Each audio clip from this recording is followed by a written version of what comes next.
Hi, this is Robert Estrin at livingpianos.com and virtualsheetmusic.com. The question today is, should you buy an old piano? I can't tell you how many people have asked me this question, or people are scared about buying an old piano, or people only want to buy an old piano because of the quality of the older instruments. Well, what is the truth about this? Should you buy an older piano? Well, it depends upon a number of factors. You see, unlike people, pianos don't age unless acted upon by an outside force, namely the environment or simply being played a lot. Naturally, upkeep comes into it as well. So there are pianos that could be 50, 60, 70 years old that occasionally 1 out of 1,000 or 1 out of 5,000 might be in virtually new condition. How can this be? For example, a Southern California piano, not close to the beach, not in the desert, but in the perfect environment, in a place with no direct sunlight, with stable environment all those decades. Very unlikely, but it does happen. And this piano would have to be never played or rarely played, yet kept in tune. It could be virtually new, even if it was built in 1930. On the flip side, there could be a 10-year-old piano from the beach or a restaurant piano that's been completely worn out, needs major work. So the age of the piano doesn't necessarily tell you about condition. Now, should you buy an old piano? If the piano is in good condition, there could be many benefits to an older piano.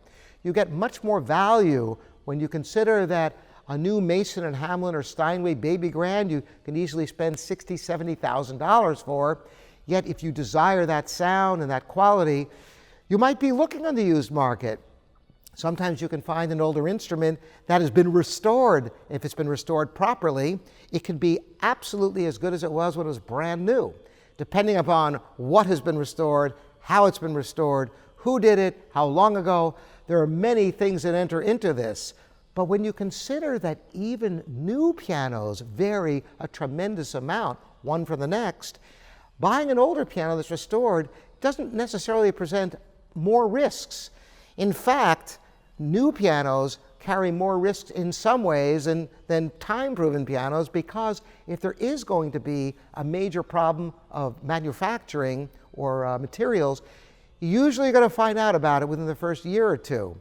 So sometimes buying a piano that has at least some use, you know what you're getting a little bit more. Some people feel that a piano doesn't even open up to its full potential for at least a year or two. So there are benefits to old pianos, but make sure you know what you're getting. The history of the piano is imperative. Not to know on some sheet like somebody's going to know of 1940 piano, who owned it, where it was. But you know, simple detective work, it's really easy to see the history of a piano by looking at the strings. Are they rusty? Look at the hammers. Is there good felt? Look at the finish. Is it checked? They're very easy ways to know. And if parts are replaced, does the action play like a truck? Did they use the wrong hammers? There's many things that you can tell quite easily, or a skilled technician can tell just about like that. So used pianos can be a godsend if you're looking top tier and you could find one in great condition, if you're looking for that quality but don't have the budget. But make sure you know what you're getting. Thanks so much for joining me, Robert Estrin, here at livingpianos.com and virtualsheetmusic.com.